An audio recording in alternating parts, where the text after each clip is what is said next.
Forget red card Ronaldo, embrace Troy Story 5, Revenge of the Parrot, and step forth Mack Hansen and his hat-trick heroics as Ireland sealed a comfortable win over the Wallabies. For all that and more, let's start the show.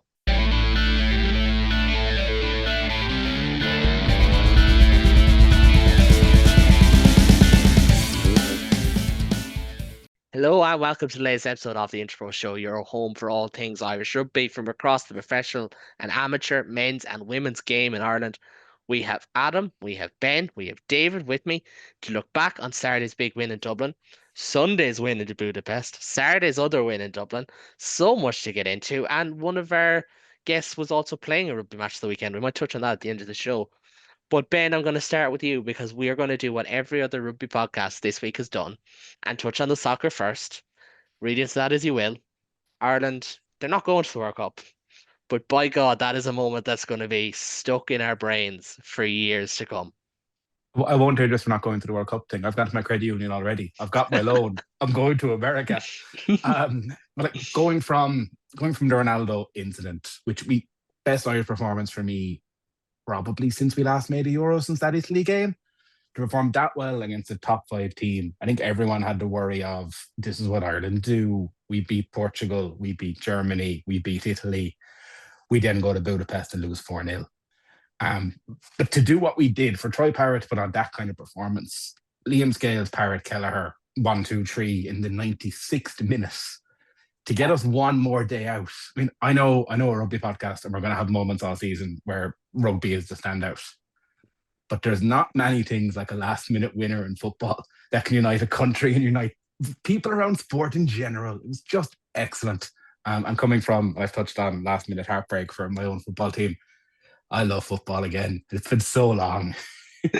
And it's unifying, as you said. Like it just brings everyone together. Every rugby podcast, every GA journalist, There are everyone's golf talking about podcasts this. talking about Troy Paris. There is, and like it's just insane. But like it's good. Like it's good to have that moment. Like we always talk about if rugby had its moment in the sun, and I believe Irish rugby had its moment in the sun in 2023, and not getting to a World Cup final was not capitalizing on that to its fullest extent. But to keep the positive vibes going, David, like there is something to be said for this team because we've touched on this before being so representative. There was something like 7 counties on the field from the 11 that finished, that closed out the match. Troy Parrott being from Sheriff Street in Dublin, like this now famous area that just produces like stars in loads of different categories, not even just in sport. That is something as well. Like you're turning on, you're seeing Ogbene in Cork, Seamus Coleman in Donegal, Ryan Manning in Galway, obviously Parrott in Dublin. Yeah, no wonder people are latching onto this team. Now, yes, now once they've an inch of success, but just in general, like there's no wonder because they can just feel like attached to it as well, which isn't always No, the case in it's soccer as well, it should be said. yeah, it's lovely. It's like everyone has their champion and everyone can like channel themselves into these idealized versions of themselves. I think I've been on the record as saying I'd be what happened. I'd be the next Jordan Larmour if I had been let play. And we can all do that when the guy comes from down the road from us. It's great to have that. And I'm old enough, like two people on this podcast, to remember quite distinctly the last time Ireland were in this kind of position. And I remember 2002, and I remember the excitement of it. It's the only time I've ever bought a FIFA game for PlayStation 1, I think it was. And there's something to that. Yeah, there's a degree of bandwagoning, of course there is, but like that's what you need. That's how you get fans on board. Get them on the wagon, and then that'll get them through the hard years. And we needed to have some pretty good years to get you through 23 years between World Cup qualifiers. But yeah, I'm on board with Ben. We're going to the World Cup. There's no two ways about it. And I just think it's pretty fantastic. I went into a pub in Dublin to get a carvery after the match on Sunday, and the place was so you could feel just the unmitigated joy in the air. It was something else. So long may it continue. Well, it was a buzz around the country, and like those montages, the clips, the fact that it wasn't geo-blocked, everyone hearing the Irish commentary on it all, Ray Houghton just forgetting he's on air and screaming. What is it about Ray Houghton and famous Irish goals? But Adam, like, I know in the eyes of FIFA you're from a different jurisdiction, but in the eyes of this podcast, we're all one. We're all one island, and you, I'm sure, can also feel a part of this because it's what everyone's talking about. It's on Sky Sports News. Like there's Americans talking about this. It's everywhere. Like and especially, and I'm gonna drop this in there, and this is incredibly biased of me, as someone who was working in the greater Liverpool area, and Liverpool have the Hungarian captain who fell short. They must be discussed there as well. Yeah, I've got mates that are Liverpool fans, and they're like messaging me going, "Oh, Troy Parrott's class," you know, and I was like, "Yeah, okay." I've had people messaging me going, "Oh, he's linked to Everton," and there's a bunch of people that are buzzing about that as well. You know, of course, he's a former Spurs boy, so I know about him as well. I knew about him from like trying to train him up as Harry Kane's prodigy on FIFA's gone by. It's nice to know that he's actually making it now in the Netherlands and stuff. But yeah, I said before in the podcast, it's nice to have a nation where we've had loads of last minute sporting heroics. Where I know that Roy McIlroy's wasn't necessarily last minute and he made it himself, but you know, you had the putt this year, you had Ronan O'Gara in 2009 with the Grand Slam. You had you know last minute goals like that night, and the sporting montages. It's why I feel like I just love being on TikTok because you just see random people just go, okay, this is like you had like this is a really random shout for me of like an old FIFA YouTuber called AA9 Skills, who's a Portuguese American guy going, oh, Ireland are the team to watch in this next World Cup. You know, it's like they beat Ronaldo and stuff, and I'm like, oh, Ireland are getting seen by everyone. This guy used to have millions of subscribers, and now he's got a handful on TikTok. But I was like, this is weird. Like, it's a weird one, you know. I feel like as complicated of an island that we could be, it's nice to have things that unify us together and being like, oh yeah, no, that's class. And on all parts of being from another one as well is that the North is also in the playoff picture as well. So you could have two, you know, all They mixed they together. could be playing each other in a finale, and that would be something. Now Northern Ireland would have to be the tier one nation in the eyes of the draws, but Jesus, that would stop the whole country for That, Push back unity 48 in this hours. country for 20 years. but you know Sinn what? Féin would just disband. They're like, this literally, we can't push the United Ireland anymore. Do you know what? It's one of those where everyone over here would just be like, so who would you support? And I'd be like, the referee or the Good Friday Agreement. I can't make a decision from that. Just get a flag that says Good Friday across the front. Catherine Connolly and I don't know, Emma Pengelly just going sound. Just put Kevin Doyle in the middle. He's the unifying factor between them both Just at the me minute. going, grand. So I'm also in the white as well, which is the piece of the flag of our. Oh, what a start to this podcast. And if you are still here, please do like and subscribe for rugby content, which we're going to get on to. And gentlemen, Ireland have shaken off some of the cobwebs. 46-19. Sorry, I can't stop laughing. 46-19 win over Australia at the weekend. Mack Hansen with a hat trick, and I'm going to say it. He won't score an easier hat trick, but he was there and he scored it, and that's all that matters. And someone else who was there and enjoyed it, and that's all that matters, is going to kick things off for us because David, you're in the Aviva Stadium. I'm sure that set you back about 700,000, and that's why you're not able to go to America with us next year. But that's fine, we'll pay for you. But this was a really impressive Irish performance because as I wrote about for all things rugby, a plan came together. Yeah. That's what it felt like. Like finally, it stuck, but more so in the last half hour. But we'll get on to that later. Yeah, no, it did. And like, I think Andy Farrell is on the record as saying, that they had a plan and that it was just taking time to get it to actually stick. And, I think we talked about it last week about the first 2 years of the Mike Cat era, and it didn't seem like anything was going to plan. It was hard to know what the plan was, and we kind of hoped that might be the case again. Now, I wouldn't be writing an entire history off of a single performance, but this was good. You were able to see what Ireland were doing in attack. It does have to be said that Australia were not great. They were quite poor. Obviously, the loss to Italy last week was a down note for them, but this wasn't a great performance from them. Their back three was quite weak, and both Prendergast and Crowley took full advantage of that with their kicking from hand. But at the end of the day, you can only play the team that's in front of you, and Ireland played a really, really good game. Like you said yourself, Hansen certainly for the first two tries, he had to work a little bit harder for number three, but the first two, under the sticks.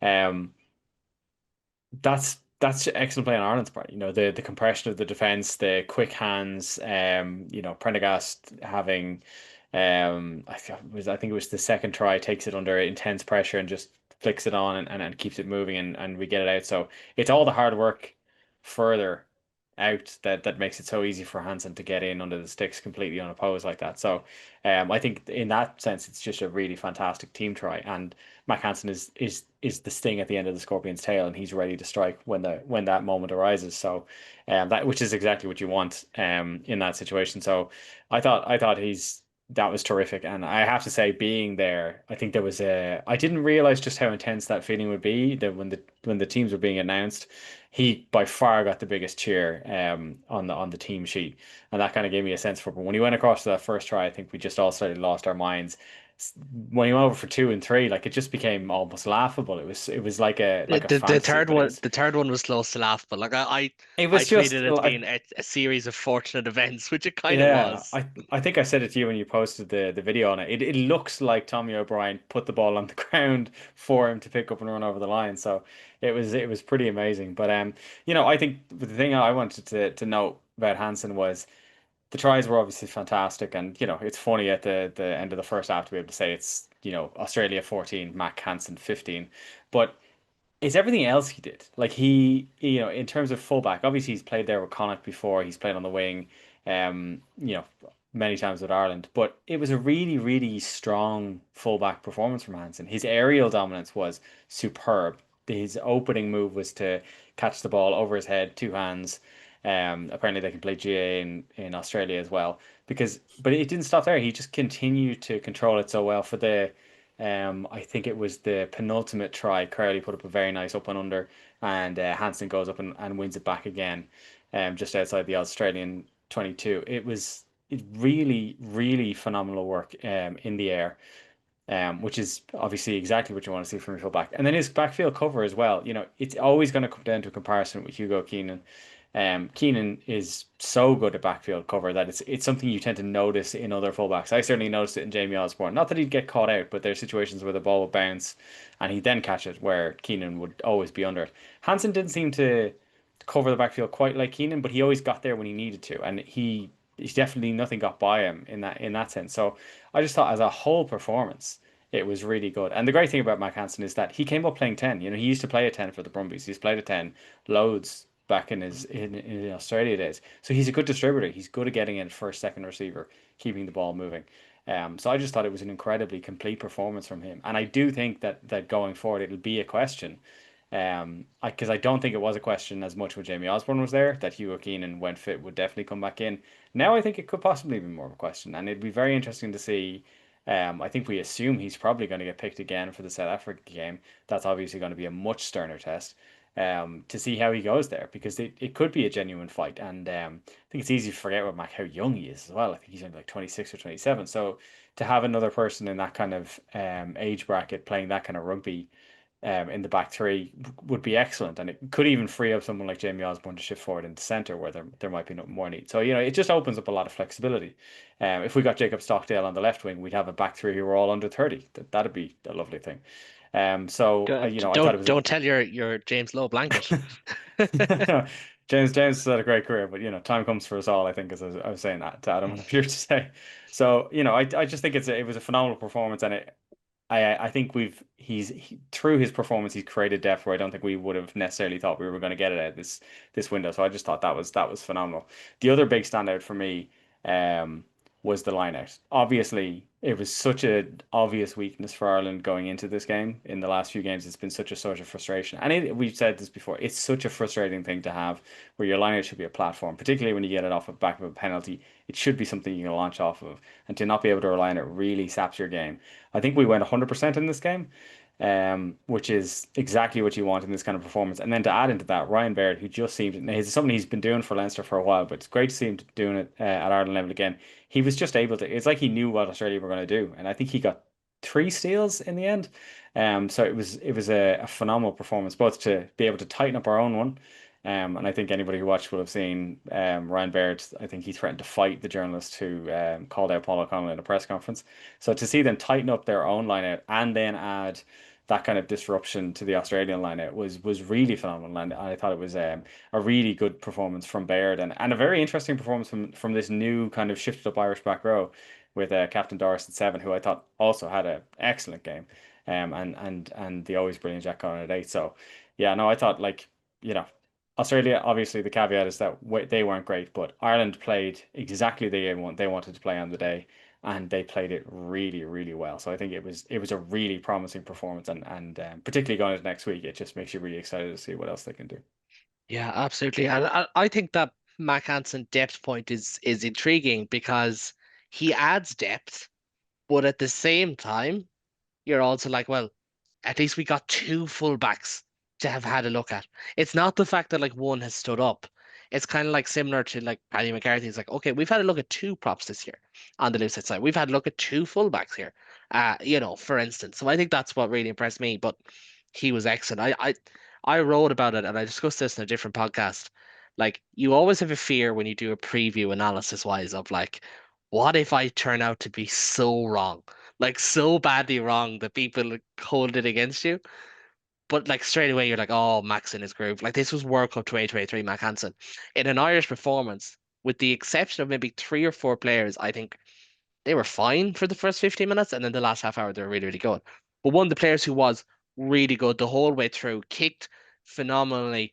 Weirdly, his replacement scored more than him, even though that doesn't seem right. But just the way Ireland kicked on in the end was Sam Prendergast, who was excellent at him. And like none of us are going to take Anton away from him. No one in the media is going to take Anton away from him. Fair enough. Like you could, his defense will always be brought up, and his attacking game and his athleticism will always be brought up. But when you kick the ball as well as he did, and Ireland are basically turning over possession on something like 20% of all contestable kicks that they had in this game, that's an unbelievable platform to be going off of. He was the most comfortable I've ever seen him in an Ireland jersey. I think that was his best game, to be honest with you. His heads up awareness of how that backfield wasn't really working for Australia, and the fact that he completely utilized it was phenomenal. I think like his kick and their fullback tripping over to actually get to get out to make that line out. That was also a thing that was phenomenal from him as well. He wasn't going to predict that was going to happen, but he knew that it would have at least caused a bit of pressure for our wingers to get up anyway, or it would have just bounced away from him and it would have been a 50-22 anyway. I think that was the most comfortable we've seen him play. I think the way he was I think for two of Mack Hansen's tries he created in that sense that he was slinging the ball to him so well. Just the back line really worked well in that first half, especially for the three tries that Hansen scored. Um, as we said, it was his best game. I think the way that the Irish players played was with, I think David made a good point on the group chat, was where we were like, oh, Australia were pretty poor. However, it's the team that you have to play in front of you. And Prendergast in the past 2 weeks has really kicked on, and I feel like at the start of the season his confidence was quite low, and you could kind of see that on the pitch. Whereas now I feel like his confidence should be high and he should have a good grasp of what he's doing. We were mentioning also before the podcast is it better to have Prendergast start and Crawley come off the bench rather than Prendergast come on to be that impact player? Um, I think that will come in time. I feel like that would come when we see both of these players kick on as well. But yeah, Prendergast really good kicks, really good contestable kicks as well. Just commanded the game from the get-go. And when he came off the pitch as well, I have to say as well that Crawley also did well. But yeah, I think it was, as I said, Prendergast's best game. He really gave that back three of Australia a really rough time with all those kicks, especially the fullback. Yeah, that's the thing. It wasn't a great night for Max Jorgensen in contrast to Mack Hansen. And likewise, James O'Connor did not have a good night. He'd since been released from Australian camp, and Sam Prendergast was excellent. I think probably the most relieving thing was if Sam Prendergast played well but Jack Crowley hadn't, you'd be just wondering, oh, is Crowley's form dripped off, or vice versa. The fact that both of them were really, really good and were arguably two of the top five players that Ireland had out there, I think that that's a real calming sense because there was so much fear going into this week.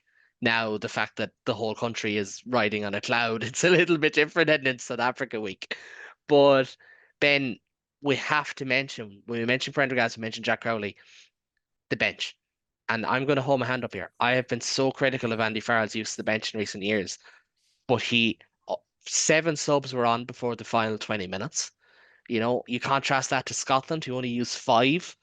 Like, five? That's stupid. But bench impact wins you test matches. And in this case, not only did it win Ireland this game, it was what put the buffer between the two sides. Like, we've all been critical of Farrell's bench use in recent tests going back as far as last year. It's probably the best he's used his bench in a while. Like, we've seen even some of the player ratings, we've had like 6, 7, 8, and bench is getting 8 and 9 outside this podcast in other media places we have. First of all, it's important to mention Stuart McCluskey. I think Bunday came in very well, but Stu is a giant loss. Hopefully he's back for Ulster short term, medium term, and it's not as bad an injury as it looked. Outside of Stu, look, Andrew Porter did what we expect him to do. We came in for McCarthy, who was excellent for his 45, 46 minutes on the pitch, did exactly what we expect of him. We mentioned Sam, the second Prendergast. He was fantastic.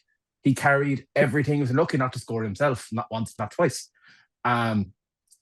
Nick Timoney, Adam, I know you're going to say it anyway, but again, absolutely excellent when he came in. Farrell's bench this time, it showed how the game went. Ireland were very solid 50 minutes. Last 20, dominant. Scoreline reflected it. Scoreline probably could have been even better. I don't know what more you can ask.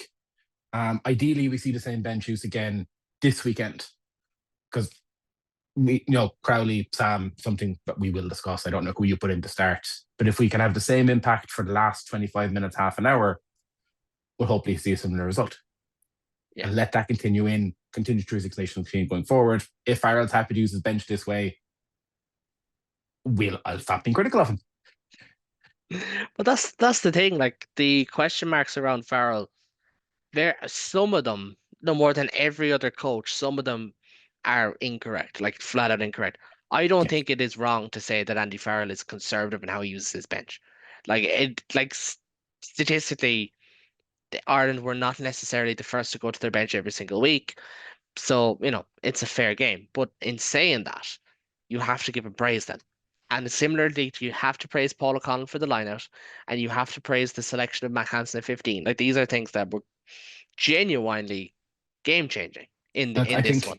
A lot of us were, and I was, when I saw Nick Frost come in for the Wallabies, I was a tad bit concerned about how the lineout would go from there.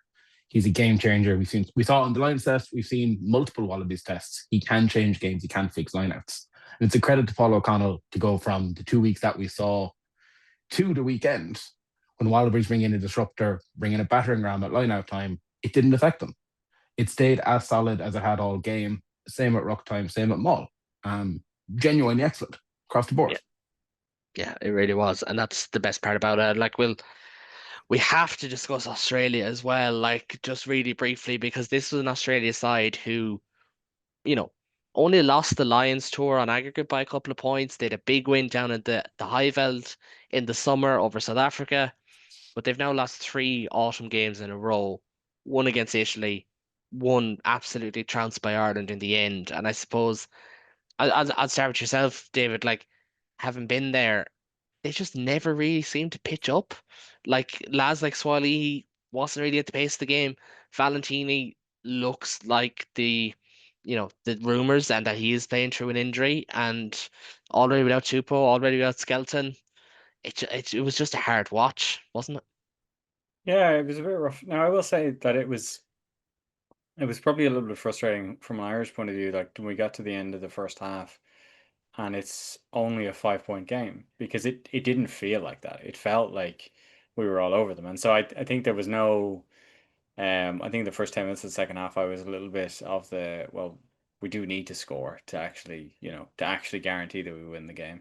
But it never felt in doubt. It never felt like Australia were actually going to get ahead of us, because there just didn't seem to be much intent. And like, you said James O'Connor he didn't have a great game.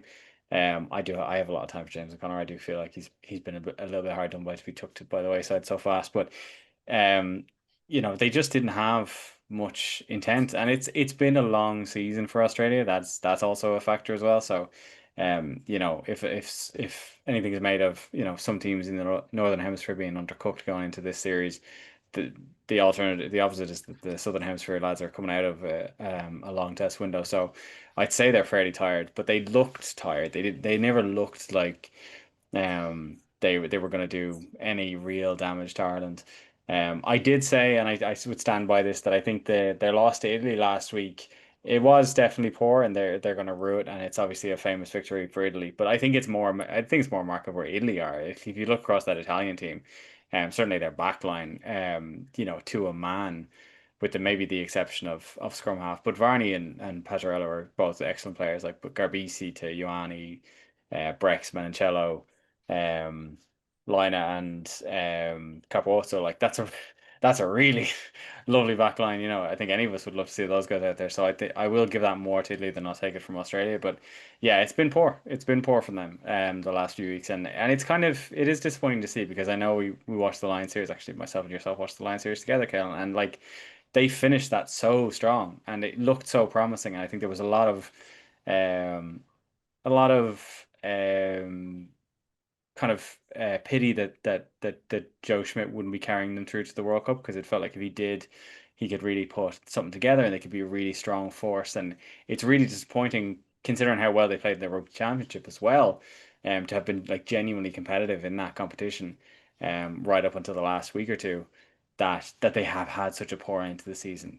It doesn't take away any of the earlier performances. Although a lot of those players are still there. They have a pretty young team. They still have some strong players who are going to come in. Nwanga Nidawase is going to come back from league for the World Cup as well. That'll really bolster their If backline. if he stays with Australia, which is a question mark at the moment, like he could Yeah, redeclare for someone. true. But assuming he stays in Australia, Yeah. so there is still a lot to go from there, and like tiredness and form will wane, so there is still a lot of promise there. Whether or not Les Kiss can get it out of them, remains to be seen. But it is much like the end of Ireland's Six Nations this year. 4 wins from 5 doesn't feel great when the ending is what it is, and I think Australia will be pretty disappointed that this is the end of their test season, because the culmination of the whole thing was a lot better than it. I will say it's a mark of how much better this Australia team are, that they are getting ripped to shreds at home for these performances, because I think there was a real expectation on the Aussie public that the Wallabies were kind of done and dusted, dead and buried, and very little was paid to it. But the fact that they did so well in the Lions Tour, they did so well in the Rugby Championship, this dip is now being judged harshly, and in a weird way, I think that's a positive, because it means that people expect better from them. And I hope if they can show better going forward, that'll be a good thing, because I do think they're better than this block of games. There's Saturday is an a huge game for Australia. Sorry to cut across you. I yeah, think like no, go on. France will France haven't been excellent this November series. They've been good. Apologies for that.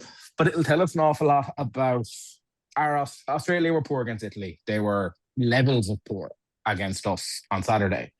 They go to the stade hurting against a hurting France team, a France team who were able to hurt them. But you'd hope Joe Schmidt would have something. I think we would cut over all of that. I'm so No, sorry. No, we got it all. we heard you. There was like one faint bark in the background, but no, we heard you.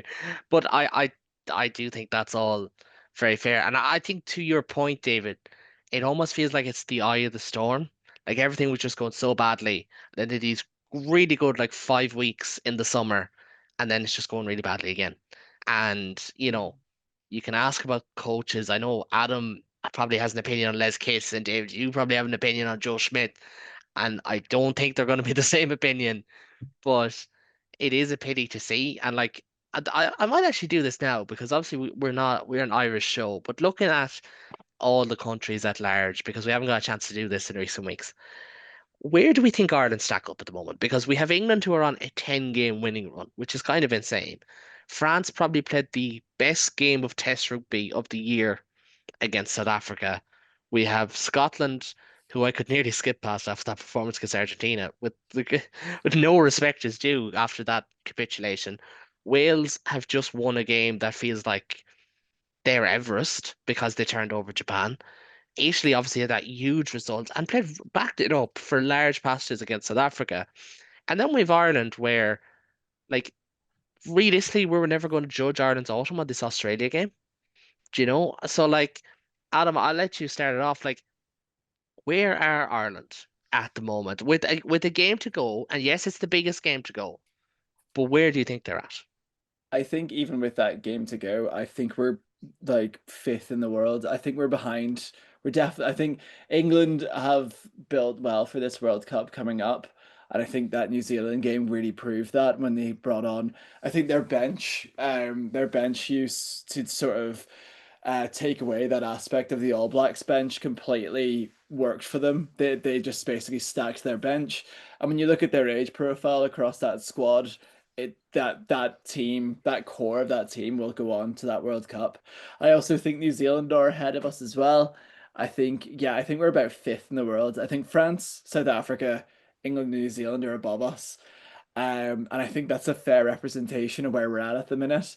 Even if we have this win, even if we have a win against South Africa on Saturday, I objectively think that the South Africans are better set up in that sense as well. I think it's really interesting if we would have played Argentina this season, because I think Argentina are exceptionally well as well. So I think that fifth, just above Argentina, if we would have played Argentina, it would have been really interesting. But going into this Saturday, it's a different kettle of fish. I feel like Ireland v South Africa in the Aviva, it's going to be big. But I do think in terms of this, like the World Cup, when you think about it, isn't too far away. It's about a year and a half away.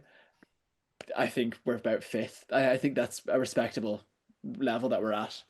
Yeah, I wouldn't disagree. I would have said in recent weeks, I think Ireland Argentina would be a close matchup. I don't think there's a lot between them. Obviously, the first half of that Argentina game at the weekend, you would have thought, oh, maybe they're flattering to deceive, not necessarily now. I do think England have kicked on, and I said this during the week to a few people. I think England, when they came to Dublin in a game that was so similar to Saturday, in terms of second half, in terms of just scrappy in possession for the first 50 or so minutes, I think the England who came to Dublin didn't know how to win. I think the England now, they certainly know how to win. And that New Zealand game showed it, and France are France are France. They still have the quality, even if they are a little bit ropey at times against the Fijis or South Africa or whoever it may be. And I can see France winning by a lot less than Ireland did, but I don't think that against Australia. But I don't think that means I'd have them below Ireland, because Six Nations, they are just generally a better team.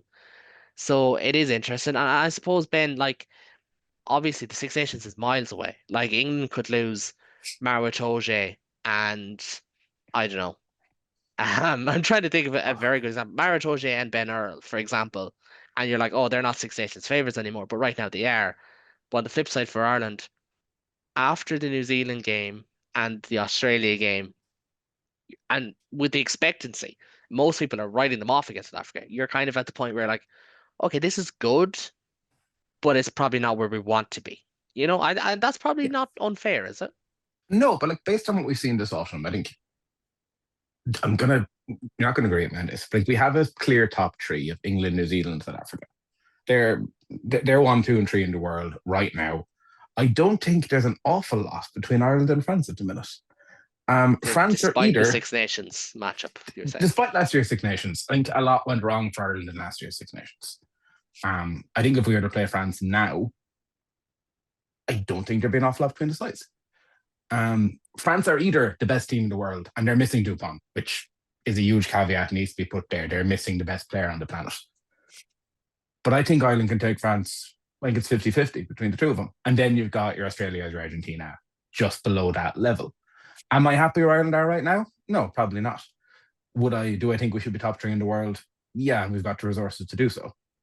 But if we even front up well on Saturday, we're then going in Six Nations, not in an awful spot. Add a bit of depth. England should win Six Nations, but then you go from there. Yeah, that's the thing. And I think that's why Chicago is really frustrating. And you can talk about how fresh were the players or how much match practice and da, da, da. all that jazz. We've discussed that already. But New Zealand have not proven to be so much better than, say, Ireland's level. But on the day, they deserve that 13-point win. And Do you there know is huge that's the caveats on thing? Chicago. Like there is. There is. The But form of the Irish yeah, is into it. But at the same time, New Zealand were the better team. New Zealand looked quite poor and looked a bit leggy against England at times. And I don't they know, looked a bit lost. do And we I countenance that it's been a year-long season at this point? that's the thing. Um, And that could be a part to play for South Africa at the weekend. You know, that's another start point of it. Like they've had a long season. They don't like okay, their Japanese-based players basically don't play club rugby, but like some of their players have had a very, very long season. You know, you look at like the Bulls guys, they basically just roll into Springbok camp and then they're into Springbok camp and then it's URC, it's a new season because they were URC grand finalists last year. And I suppose, David, I'm gonna let you start with Ireland South Africa. It is the grudge match. It's 5:40 TNT Sports and RTE or Lansdowne Road if you're going to be there. Um, it's the big one. Not a lot of people giving Ireland a chance, but you have to go back to 2013 since the last time Ireland lost two home games in a year. So like it doesn't happen. But like history says Ireland will win this game. Form and the eye test says South Africa will win it. Yeah, it's a very interesting game. You know, at the end of the day, like I think even when it comes to the form charts, I don't know. I kind of feel like it's South Africa are at the top. I don't think there's that much between Ireland, England, France, and New Zealand, insofar as I think any of them could beat any of the other ones on the day. Ireland probably towards the bottom of that, but only on recent form. Like they did beat England. I think England on that 10-game win streak. I assume the last team they lost to was Ireland in the Six Nations. So I don't think there's that much in that. The thing with South Africa is that they're such an intent team. Like when they're up for it, they are so unbelievably up for it. And like woe betide anybody who gets in the wrong end of them when they're up for a game, because that's when they do something like the enormous score they ran up against New Zealand in their second match down there in the rugby championship, what they did to France in the last 20 or 30 minutes. Like when they bring that kind of intent, they're kind of irresistible. They have this unbelievable mix of just brutal physicality, um, almost too brutal if the cards they keep picking up Brendan go by, and these incredibly is back line who are both incredibly fast and skillful, and physical when they need to be, and they have Sasha Feinberg and Gonzulu running the show from 10, but they have Lebach, they have Willems, like it's such an unbelievable team. It's a miracle anyone beats them. But at the same time, people do. Like, the fact they've lost to Australia, they've lost to New Zealand, they've lost games. So, um, I really don't think there's that much at the top. I think it's gonna be it's the definitely the right place. I think I was wondering about this at the start of the Autumn Nation series, that if we'd had, I don't know, a lesser game towards the end, we could have, I don't know, experimented more if we'd already picked up wins or losses. But I think for Ireland, this is kind of coming at the perfect place. The New Zealand game, very raw going into it, um didn't really have ourselves together for that one. Japan was small improvement enough to get a win, and then Australia obviously a much bigger improvement. In that sense, just in this block of games, this is exactly where Ireland wanted to be. Um, but it's probably the same for South Africa. They've now come off of the back of that France game. That France game is one of the best games of rugby I've ever seen. And I think I said it to my mom. We were talking about it afterwards. The frightening thing about it was that, having watched Ireland Japan earlier in the day and then watched that game, it was like the difference between watching an AIL game and a Test rugby game. It felt even like a bigger. It felt like a different sport, and you shudder to think how the lads who played against Japan would hold up in that kind of arena. Um, this Saturday we'll get to find out, because I think they will bring that kind of intent. I think this game means something to South Africa. I think as much as they might try to say it doesn't, and as much as you would say 2 World Cups it shouldn't, it does. Rassie Erasmus hasn't won in Dublin yet. South Africa haven't won in Dublin in whatever a decade. So, even the World Cups that they have won, who do they lose to in the pool stages? I think that still sits with them. The fact that they didn't wipe us in the Test series that we drew down there last summer, I think this means a lot to South Africa. So, I think it's going to be the best chance this autumn that Ireland would have. This is when they want this game to be.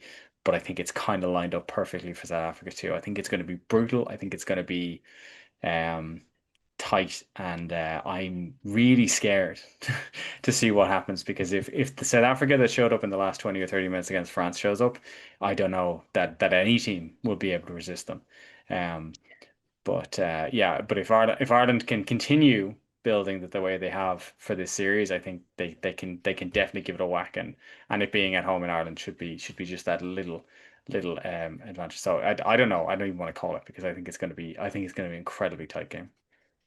Yeah, there's a chance, right? And this is a purely devil's advocate viewpoint, that we come out of this game next week and we're like, well, we don't really have a home advantage like France, like South Africa, because the Aviva can be such a mix of, you know, corporate day trip, like that kind of mix. Yeah, But at the same time, Ireland don't lose November games at home all that often. Like last year was the first time since 2016, I think it was, when they lost to both games to New Zealand.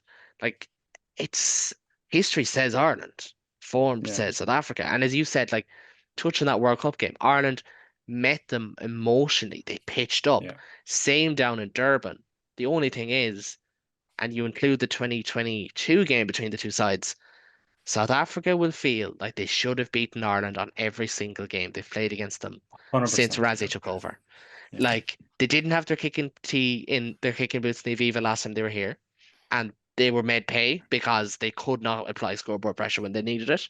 Down in Durban, they literally had the possession of the ball with 90 seconds to go, and gave it away because, and I said this in a different podcast, don't run at Peter Manny with a minute to go. Like he's going to turn you over. And the World Cup game again, shooting boots was an issue. Do you know, in such a narrow game, obviously that flipped on its head for their World Cup run. And I think, Adam, like we could talk about how good South Africa have been and how physical they are and the bomb squad and Razzie and all this kind of stuff and how they have stolen Zombie, which just grates me so much because it is stupid. But anyways, we can talk about all of that. But at the same time, South Africa kind of need to prove that they could beat Ireland, which is insane to think as the winners of the last two World Cups. Yeah, we're sort of like their biggest bogey team. It is mad to think about how many times we've beaten them over the years. When, as you say, there's on paper it should have been South Africa. There's a lot of instances where, like, even the drop goal being the example that Frawley scored. They commanded the game. We just got into it a bit more. Will that happen again? This weekend? It's a confusing one. Like, as an Irish fan, I'm not exactly as confident as I was for the likes of, let's say, New Zealand and Chicago, but with hindsight and with the score, that's irrelevant. But with this one, like discussing it and it being what was it? What Ireland's first loss in the Aviva against South Africa since 2016? Did we say? When they lost to New Oh, Zealand last year in yeah, November, it's their first loss in since 7 years in a November test at home. I was at that 2016 game. That's quite sad. But it would have been Ireland's last time getting beat by South Africa. Was it also a game that I was in? I think it was in 2013, when we got beat the last time. It was a Ruan Pienaar score. I was a very confused 11-year-old at that game. Oh no. But when it comes to the South African team, and as David said, they're fundamentally unstoppable when they want to be in the last 30 minutes of a game. The bomb squad is there. The bomb squad's this sort of brilliant mind game that Razzie Erasmus has made that every team is afraid of. The likes of RG Snyman coming off the bench, which to be fair, on paper you should be, but they get given this sort of legendary status as the bomb squad, and teams will be talking about the bomb squad. It's changed our perception on like replacements in rugby when you have the likes of the bomb squad.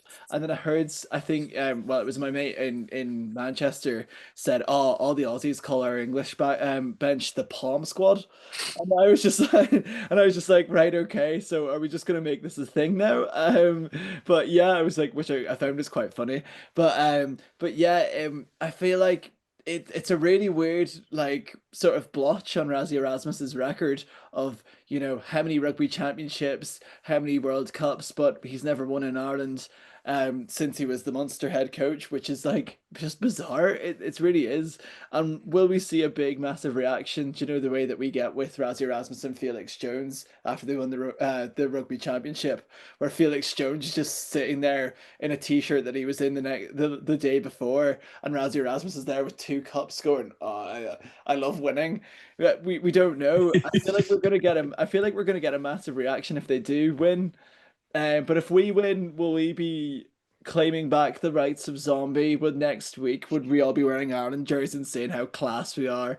Yeah, 100%. Because I feel like this is probably one of our biggest rivals, and that's become purely also because of the URC as well. There are Yeah. URC counterparts as well, and I think the beauty of it is that they are in the URC and all these great games we've had beforehand. I feel like it's going to be a really good game. I think personally, like I think there's a great point there of like if Ireland win, will there be a sense of, oh, we're back? Because there was kind of a little bit of that already this week of like, oh, it clicked, we're grand. But I'm also like, I actually don't want to judge Ireland on this game regardless. I kind of want to feel like it could be an anomaly. Like there's a good chance of that. Ireland have pitched up for this game before. What's to say they can't do it again? But just because increasingly aging team pitches up now doesn't mean they'll be able to pitch up in February. Like that's kind of what we see in the Six Nations itself, where second half against England they jogged it out. Second half against France they didn't have it in them.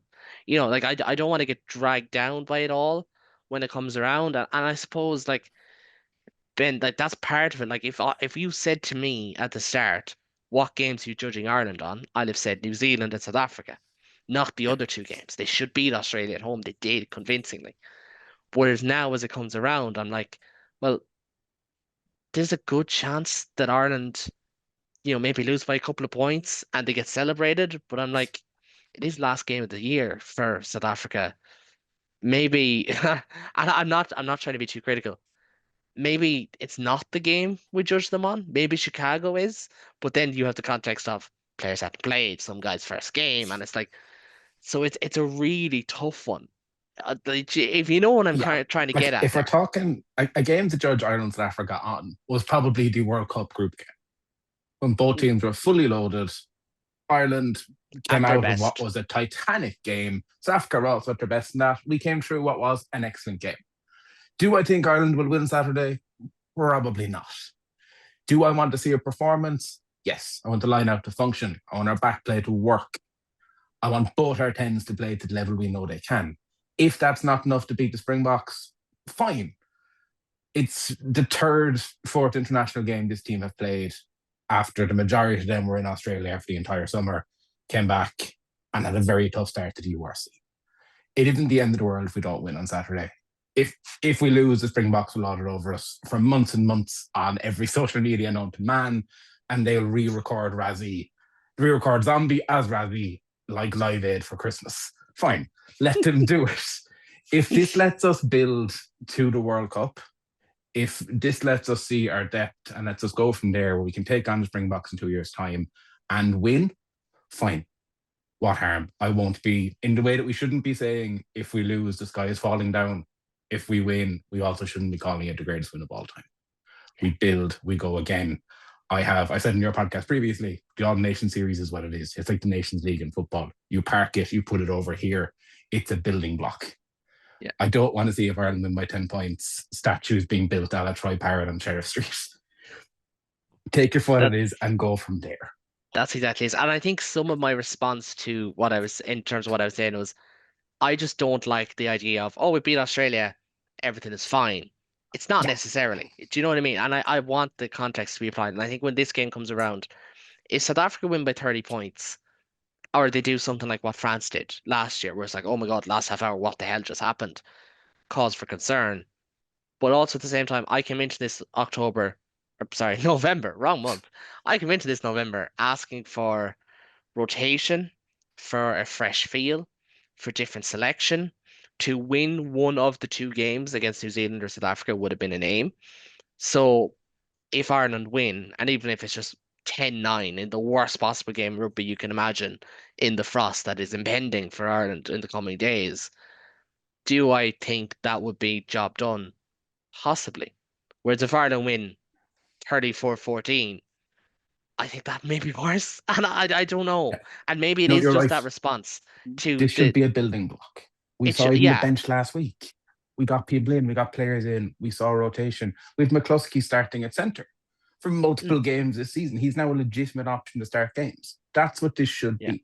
If we win by 40 Paddy points, we will McCarthy see. is the one who we have to mention. Like he's gone Yeah, from third choice at Leinster to second choice at Ireland. And I stand by what I would have said before of I do believe the pathway to jump up through the rankings is easier when you're with Leinster and you're playing alongside internationals and Farrell just sees it as cohesion, rightly or wrongly. Whereas I think like Scott Wilson would be a great example, could have done the exact same thing if he was scaled up as well.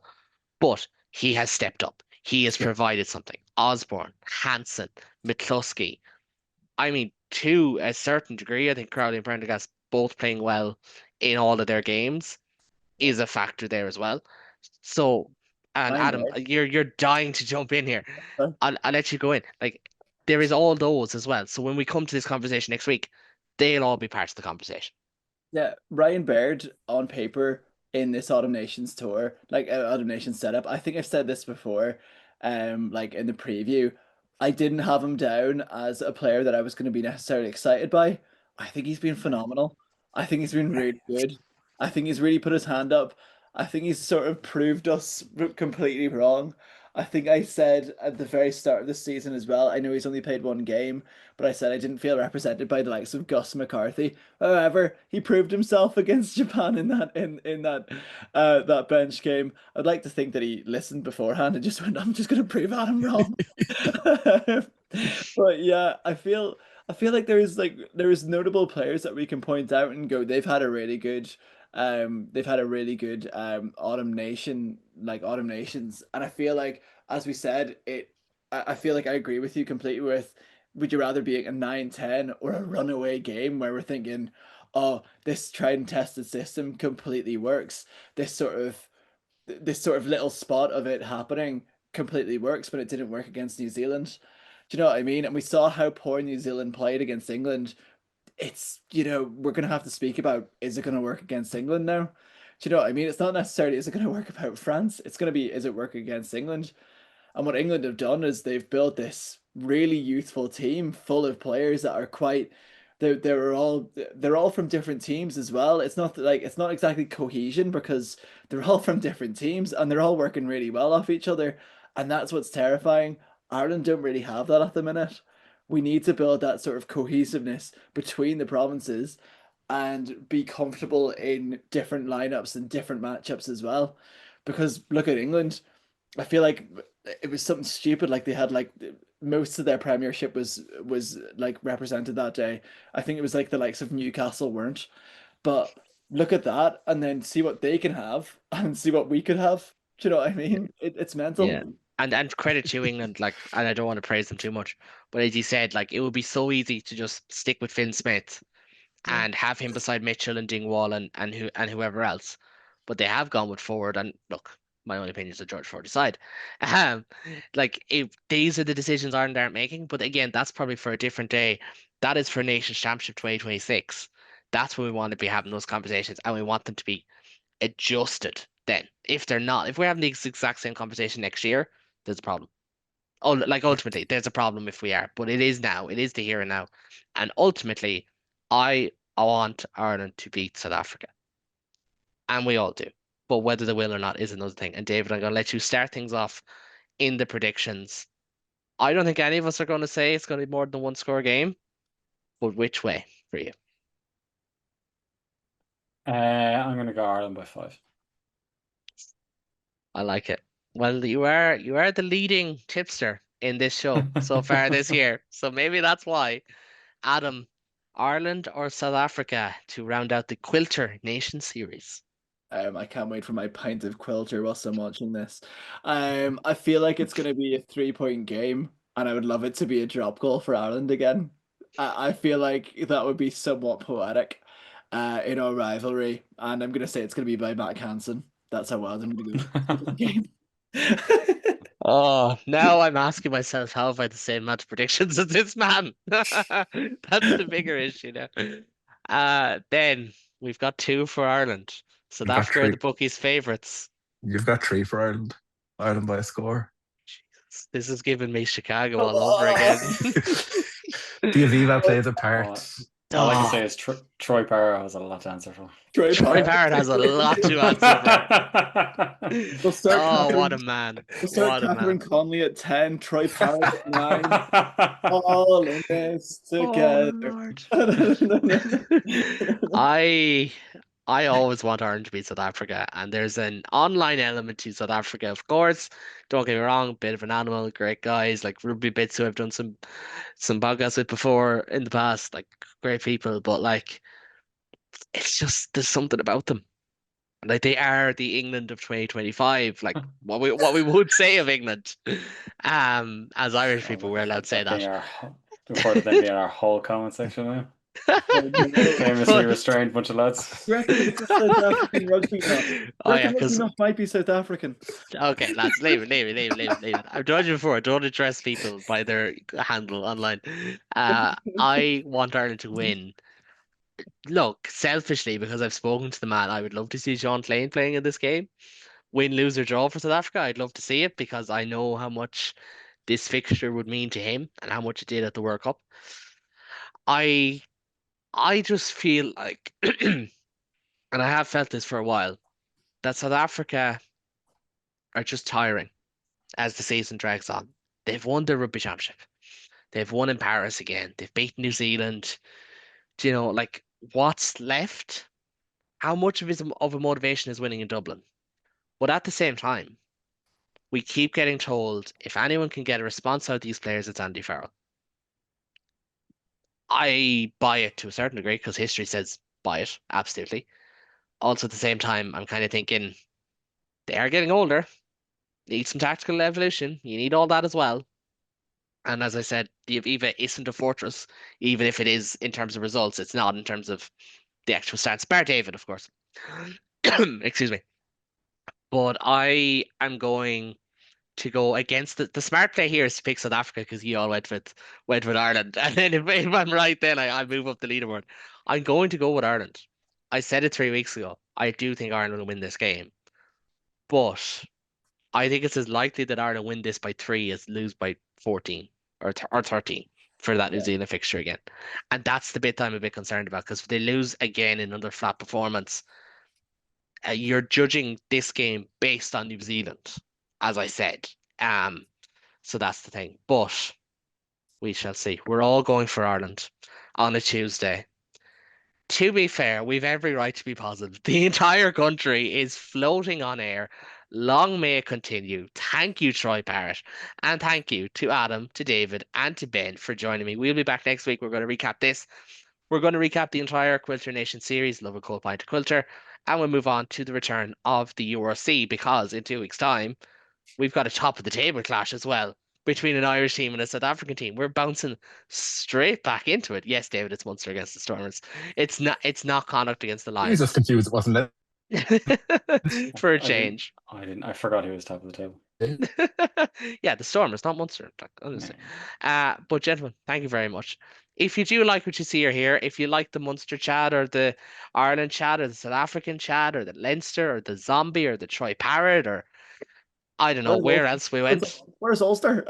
As Ulster get forgotten about again. But Ulster or Leinster or Connacht or whoever or AIL chat, we'll be back doing that very, very soon. We just had to pause it for time reasons. This is the place. Let us know who you think is going to win this game. Is Razzie going to get it done? Is it going to be Andy Farrell this time? We shall wait and see. 5:40, Lansdowne Road, RT2 and TNT Sport this Saturday. Until then, we'll speak to you next week. Slán, go full.